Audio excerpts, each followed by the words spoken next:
आज के दर्स के लिए हमने सूरह यासीन का इंतखाब किया है। इस सूरह मुबारकह को यासीन से मौसूम इसलिए किया गया कि इस सूरह मुबारकह का आगाज़ ही यासीन से हो रहा है। अब ये यासीन क्या है? तो एक रिवायत ये मिलती है कि ये सूरह का नाम है, जैसा कि जाहिर है। बाज़ उलमा ने ये लिखा है कि कुरान मजीद के नामों में से कुरान पाक का एक नाम यासीन भी है। बाज़ उलमा ने यह कौल किया है कि यासीन अल्लाह के नामों में से एक नाम भी है। और बाज़ अहले इल्म और अहले लुगत ने लिखा है कि यासीन का मतलब है या इंसान, ए इंसान। और यहाँ पर मुराद इंसान से इंसान कामिल यानी हुजूर नबी करीम अलैहिस्सलातु वस्सलाम की ज़ात है। बाज़ उलमा ने यह भी लिखा है कि यासीन खुद आक़ाए कायनात अलैहिस्सलातु वस्सलाम के नाम मुबारक में से एक नाम है। बाज़ उलमा ने लिखा है कि यासीन ये मुखफ़्फ़फ़ है, शॉर्ट है ये या सैयदल बशर का, ए बशर के सरदार, और मुराद यहाँ पर हुजूर नबी करीम अलैहिस्सलातु वस्सलाम की ही ज़ात है। अब ज़रा ये देखें कि इस सूरह मुबारकह का आगाज़ होना यासीन से, बाज़ उलमा ने बड़े लतीफ़ बातों की तरफ इशारा फरमाया है। और वो फरमाते हैं कि हुजूर नबी करीम अलैहिस्सलातु वस्सलाम ने फरमाया अल्लाहु मोती व अना क़ासिम, कि अल्लाह अता करने वाला है और मैं बांटने वाला हूं, मैं तक़सीम करने वाला हूं। मालूम यह होता है कि कायनात को जो कुछ मिल रहा है अल्लाह की अता से, वो हुजूर के वसीले से मिल रहा है। हुजूर जो है तक़सीम फरमा रहे हैं। गोया कि हुजूर इस कायनात के लिए दिल की हैसियत रखते हैं, और कुरान पाक का जो दिल है वो सूरह यासीन है। उलमा लिखते हैं कि सूरह यासीन कुरान पाक का दिल है, और इस दिल का आगाज उस लफ्ज से हो रहा है जिस लफ्ज से मुराद कायनात का दिल यानी हुजूर नबी करीम अलैहिस्सलातु वस्सलाम की ज़ात है। तो ये सूरह यासीन के हवाले से, ये लफ्ज़ यासीन के हवाले से चंद बातें हुई। अब चूंकि ये कुरान पाक का दिल है तो अहादीस मुबारका में इसकी फजीलतें भी बहुत आई है। एक रिवायत जिसे सुनन दारमी ने नकल किया है, और ये रिवायत हज़रत अबू हुरैरा रज़ियल्लाहु ताला अन्हु से है। आप फरमाते हैं कि नबी करीम अलैहिस्सलातु वस्सलाम ने फरमाया कि अल्लाह ताला ने ज़मीन और आसमान की तख्लीक से 1000 साल पहले सूरह यासीन और सूरह तौहा की तिलावत फरमाई। किसने? अल्लाह ताला ने। जब फरिश्तों ने सुना तो कहने लगे कि खुशखबरी है और खुशबख्ती है उस उम्मत के लिए जिस उम्मत पर यह सूरह मुबारका का नुज़ूल होगा। सादतमंद है वो सीने जिस सीने में यह सूरत मुबारका की हिफाजत होगी, महफूज रखा जाएगा। और सादतमंद है वो ज़बानें जिस ज़बानों से ये सूरह मुबारका की तिलावत की जाएगी, और वो सूरह मुबारका यासीन। यानी कुरान पाक में किन सूरतों का नुज़ूल होना था ये सारी बातें पहले ही तय पा चुकी। और अल्लाह करीम ने जब फरिश्तों पर इस सूरह मुबारका की तिलावत फरमाई है तो अल्लाह के फरिश्तों ने मुबारकबादी दी उस उम्मत को जिस उम्मत पर इस सूरह मुबारका का नाजिल होना था। और अल्हम्दुलिल्लाह हम खुश नसीब हैं कि अल्लाह करीम ने उस सूरह मुबारका को हम लोगों के लिए नाजिल फरमाया, और फरिश्तों ने उस सीने को भी बाबरकत कहा जिस सीने मुबारका में सूरह यासीन महफूज हो, और उस जुबान को भी बाबरकत कहा जिस जबान से सूरह यासीन की तिलावत की जाए। और एक और हदीस मुबारका इस हदीस मुबारका को भी जो है सुनने तिरमिजी में नकल किया, यानी इमाम तिरमिजी रहमतुल्लाहि ताला अलैह नकल किया। और इसकी रिवायत हजरत अनस रज़ियल्लाहु ताला ने फरमाई कि नबी करीम अलैहिस्सलातु वस्सलाम ने इरशाद फरमाया कि हर चीज का एक दिल है और कुरान का दिल सूरह यासीन है। जो शख्स उसे पढ़ता है अल्लाह करीम उसे 10 कुरान मजीद पढ़ने का सवाब अता फरमाता। आप अंदाजा लगाएं, एक मर्तबा सूरह यासीन पढ़ लें तो उस पर 10 कुरान मजीद पढ़ने का सवाब अता किया जाता है। अल्लाह अगर मोहलत अता फरमाए और तौफीक दे तो रोजाना एक बार सूरह यासीन शरीफ की तिलावत कर लिया करें। ऐसे ही एक और हदीस मुबारका, इसको भी इमाम दारमी रहमतुल्लाहि ताला अलैह ने अपने सुनन में नकल फरमाया। आकाई कायनात अलैहिस्सलातु वस्सलाम इरशाद फरमाते हैं कि जो शख्स दिन के अव्वल हिस्से में सूरह यासीन पढ़ लेता है तो अल्लाह करीम उसके पूरे दिन की जरूरियात को पूरी फरमा देता है। गोया कि सूरह यासीन की एक अहम बरकत यह है कि अल्लाह करीम उसके सदक़े में इंसान की ज़रूरतों को आसानी से पूरी फरमा देता है। और एक और हदीस मुबारका, ये हदीस मुबारका को इमाम तिबरानी ने नकल किया, फरमाते हैं कि जिस शख्स का हर रात सूरह यासीन पढ़ने का मामूल हो, यानी रोजाना सोने से कबल सूरह यासीन पढ़ ले, तो फरमाया कि अगर वो शख्स अपने बिस्तर पर मरे तो अल्लाह करीम उसे शहीदों में शामिल फरमा लेगा। यानी सोने से पहले आदी बन जाए और सूरह यासीन पढ़ करके इंसान बिस्तर पे मर जाए, मैदान जंग में भी उनसे जाने की जरूरत नहीं, तो अल्लाह करीम उसे शहीदों का दर्जा अता फरमाएगा। और एक और हदीस मुबारका, आकाई कायनात अलैहिस्सलातु वस्सलाम ने इरशाद फरमाया कि जो शख्स रात के वक्त सूरह यासीन पढ़ लेता है वो इस हाल में सुबह करता है कि अल्लाह करीम उसके पिछले तमाम गुनाह सगीरा को माफ फरमा देता है। इसी तौर पर इस सूरह मुबारका की जो फजीलतें आई है उसमें खास करके जुमा की शब को सूरह यासीन को पढ़ने की खुसूसी फजीलतें आई है। और इस सिलसिले में रिवायत ये बयान की गई कि अल्लाह ताला की किताब में एक ऐसी सूरह मुबारका है जिसको अल अजीज कहा जाता है और कयामत के दिन उसके याद करने वाले को शरीफ कहा जाएगा। वो शफाअत करेगी अपने साहिब के लिए।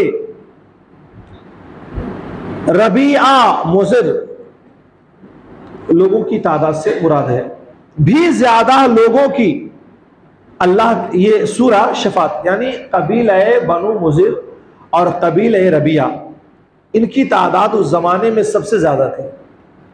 तो इसकी तरफ इशारा फरमाया गया कि कबीला बनु मुज़िर और बनु रबिया के अफराद से ज्यादा लोगों की तादाद में सूरह यासीन शरीफ लोगों की शफात करेगी।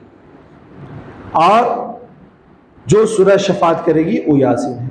गोया कि इस सूरह मुबारका को याद करने, तिलावत करने और पाबंदी से पढ़ने की बड़ी फजीलतें आई हैं कि इसमें अल्लाह की रजा भी रखी गई, लोगों की जरूरतों की तकमील भी रखी गई, गुनाह सगीरा की मगफिरत भी रखी गई और क़यामत के दिन शफात भी रखी गई है। अल्लाह ताला हमें और आपको ये तौफीक अता फरमाए कि हम और आप इस सूरह मुबारका के पढ़ने के आदी बन जाएं।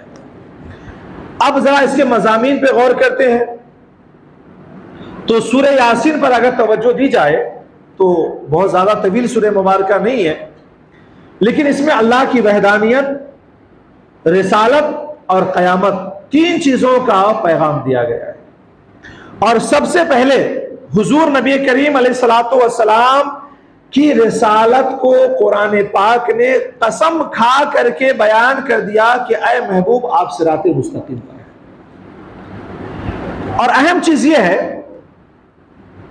कि हजरत ईसा रूहुल्लाह के बाद एक तवील अरसा हो चुका था, किसी नबी की बेइज्जत नहीं हुई थी, जिसके सबब अरब की सरजमीन भी नूरे नबुवत से बिल्कुल बंजर होकर के रह गई थी।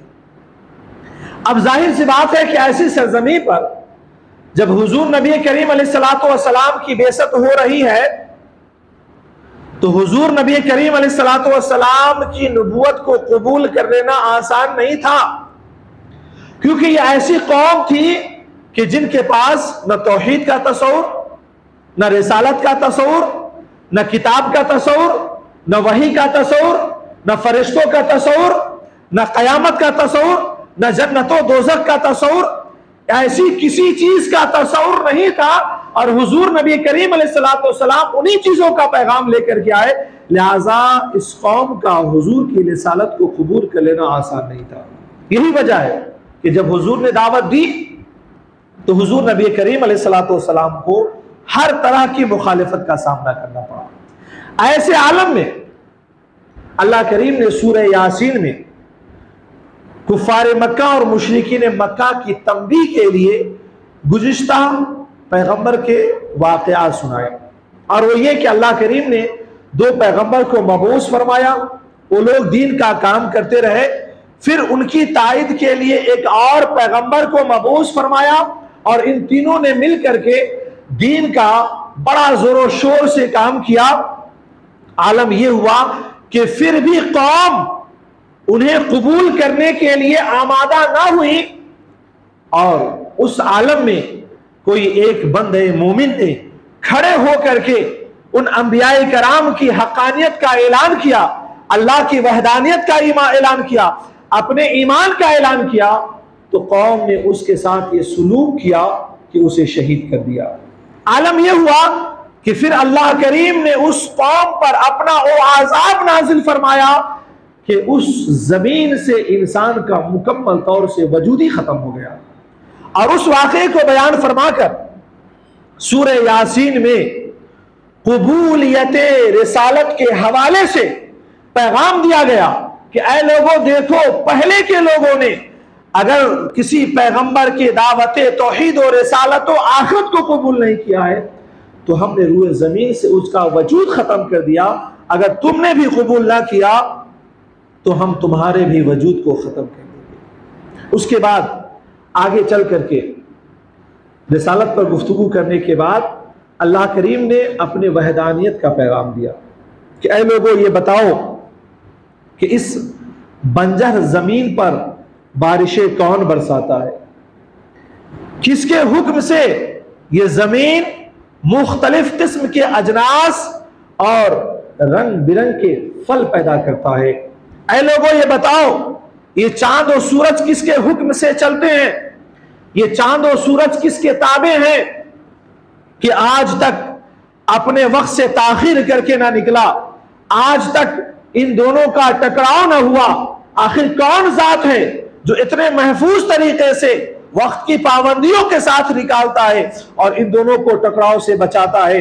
ऐ लोगों अगर तुम गौर करोगे तो ये ऐसे कायनात के पेचीदा निजाम है कि जिस निजाम पर तुम गौर करोगे तो तुम्हें यकीन हो जाएगा कि कोई ऐसी जात है जो जात सारी चीजों से बढ़ करके है, सारी चीजें उसके इख्तियार में है और वो बाइख्तियार जात है, वही जात वहदहू ला शरीक लह की जात है।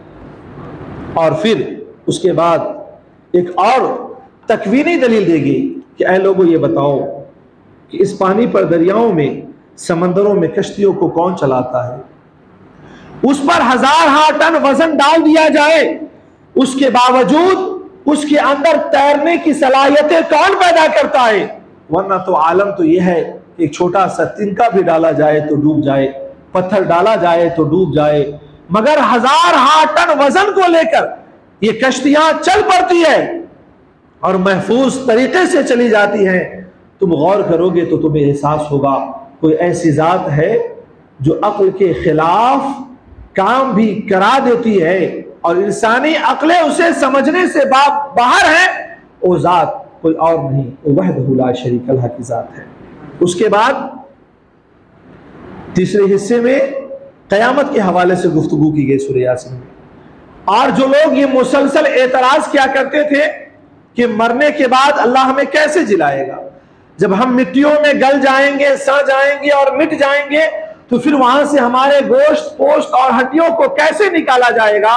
सूरह यासीन में झिझोड़ कर कहा कि ऐ लोगों, जो जात तुम्हें एक नुत्फे से पैदा करने पर कादिर है, जो जात एक नुत्फे से तुम्हारे वजूद को बख्शने पर कादिर है, वही जात फिर मिट्टी में मिल जाने के बाद भी तुम्हें उठाने पर कादिर है। तुम्हारी हड्डियों को गल जाने के बाद भी वो जात तुम्हें वहां से निकालने पर कादिर है। तुम्हारे नेस्तो नाबूद हो जाने के बावजूद भी वो जात फिर से तुम्हें वजूद बख्शने पर कादिर है। और वही जात वहदहू ला शरीक लह की जात है। कयामत आकर के रहेगी, तुम्हें कब्र से उठाया जाएगा, तुम्हें उठने के बाद रब के रूबरू हाजिर होना है और तुम्हें अपने हर हर अमल का हिसाब देना है। तो कयामत की हकानियत पर गुफ्तगू की गई और कहा गया कि तुम सिर्फ ये सोच कर न भूल जाओ कि मर जाने के और मिट जाने के बाद कौन उठाएगा। जो जात तुम्हें वजूद बख्शने पर कादिर है, वही जात मिट्टी से फिर उठाने पर भी कादिर है। और खास करके सूरह यासीन के बाद हिस्सों में 47-48वीं आयतों में सरमाया दाराना निज़ाम पर गुफ्तगू की गई। सरमाया दाराना निज़ाम वो होता है कि जिनके हाथ में माल और दौलत हो। ये तबका जो माल और दौलत पे कब्जा रखता है, वो ये सोचता है कि हम जो सोचते हैं वो सही सोचते हैं, वो ये सोचता है कि जो हम करते हैं वो सही करते हैं, और वो ये सोचता है कि जो हम हुक्म देते हैं वही लोग बजा लाएं, अगरचे वो गलत सोच रहे हो, अगरचे वो गलत कर रहे हो, अगरचे गलत हुक्म दे रहे हो। आलम यह है कि ऐसे तबकों के दिलों में ऐसी सख्ती और दिमाग में ऐसी वहशत पैदा हो जाती है कि जब इनसे कहा जाता है गरीबों की मदद करो, तो मदद करने के बजाय उनका हाल यह होता है कि वो ये कहते हैं कि हम उन्हें माल क्यों दे जिन्हें अल्लाह ने गरीब बना करके रखा है। हम उसे कैसे मालदार कर सकते हैं जिसे अल्लाह करीम ने गरीब बना करके रखा है। ऐसे लोगों के अंजाम की निशानदेही की गई और फरमा दिया गया कि सुनो, ये दौलत अगर आज तुम्हारे हाथ में है तो ये ना सोचो कि ये हमेशा तुम्हारे हाथ में रहना है, तुम्हें हमेशा रहना है, बल्कि ये दौलत आज हम उसे देते हैं, कल उसे देते हैं। तुम्हारी तरह इस दौलत का भी फना हो जाना है, इस दौलत की तरह तुम्हें भी फना हो जाना है। लिहाजा खासकर सरमायादाराना निजाम के हामिल लोगों को झिझोड़ा गया और कहा गया कि अगर अल्लाह ने तुम्हें दौलत अता फरमाई है तो इस दौलत से तुम अपने रब को कैसे राजी कर सकते हो, उसे सोचो। इस दौलत के जरिए अल्लाह ने समाज और माशरे में जिन्हें गरीब बना रखा है, तुम उनकी खुशी के लिए, उनकी खिदमत के लिए क्या कर सकते हो, ये सोचो। और एक बात याद रखें कि अगर जमाने में सबों को खुशहाल कर दिया जाता तो सोचे कि जमाने का निजाम चल पाता। कोई किसी का काम नहीं करता, कोई काम नहीं करना चाहता, हर कोई ये चाहता कि दौलतें हैं, हर चीज हमारे पास आसानी से आ जाए। गरीब और मालदार बनाने में भी खुदा की सबसे बड़ी हिकमत यह है कि कायनात का निजाम पूरी खूबसूरती से चलता रहे। और अगर कोई मालदार है, अगर कोई गरीब है, तो इसमें सबसे अहम निजाम यह है कि कायनात का निजाम बड़ी खूबसूरती से चल रहा है। और कमाल यह है कि जिनके पास माल है ना, गरीबों की खिदमत करने में ऐसा ही नहीं है कि यूं ही रखा है, बल्कि समाज की बेहतरी भी रखी है और अल्लाह ने अपनी रजा भी रखी है और आखिरत की भलाइयां भी रखी है। फिर आखिर में चल करके कुरान करीम के हवाले से बात की गई और कह दिया गया कि लोगों, ये कुरान अल्लाह का कलाम है, ये कोई जादूगर का कलाम नहीं है, किसी अरब की जबान को जानने वालों का फसीहो बली कलाम नहीं है, बल्कि तुम खुद भी अगर चाहो तो गौर कर सकते हो कि किसी के कलाम में वो तासीर नहीं है। ये तासीर अगर है तो इसी कलाम में है, तो मानना पड़ेगा ये खुदा का कलाम। याद रख लीजिए, इंसान का तो हाल ये है कि इंसान की लिखी गई किताब को कोई एक मर्तबा पढ़ लेता है ना, तो दोबारा पढ़ने को दिल ही नहीं करता। जो नाविल, अफसाना, कहानियां पढ़ने के आदी है, वो एक मर्तबा पढ़ते हैं और फेंक देते हैं। हाल तो ये है कि जो बच्चे स्कूल कॉलेज करते हैं वो किताबों का बोझ पहले हटाना चाहते हैं, पढ़ लिया फेंक दो, बोले अब इसका कोई काम नहीं है। जबकि उस किताब को पढ़ते भी हैं, समझते भी हैं, मगर दोबारा नहीं पढ़ना चाहते। अल्लाह के कलाम की तासीर यह है कि समझना तो अपनी जगह, जो नहीं समझता है वो भी बार बार पढ़ता है, क्योंकि वो तासीर को जबान में महसूस करता है, दिमाग में महसूस करता है, दिल में महसूस करता है और अपने वजूद में महसूस करता है। ये एहसास ही बता रहा है कि कलाम ये अल्लाह का है, किसी और का नहीं। अल्लाह करीम की बारगाह में दुआ है कि मौला करीम हम तमाम लोगों को अपने फरमान और प्यारे हबीब के फरमान पर अमल करने की तौफीक अता फरमाए। मौला करीम हम तमाम लोगों को नेक अमल करने, इस माह मुबारक की कद्र करने और इसकी तमाम तर इबादतों को खुलूस क़ल्ब के साथ अंजाम देने की ताकत और तौफीक अता फरमाए। व आखिरु दावाना अल्हम्दुलिल्लाहि रब्बिल आलमीन, अस्तगफिरुल्लाह रब्बी मिन कुल्लि ज़ंबि व अस्तगफिरुहु व अतूबु इलैह।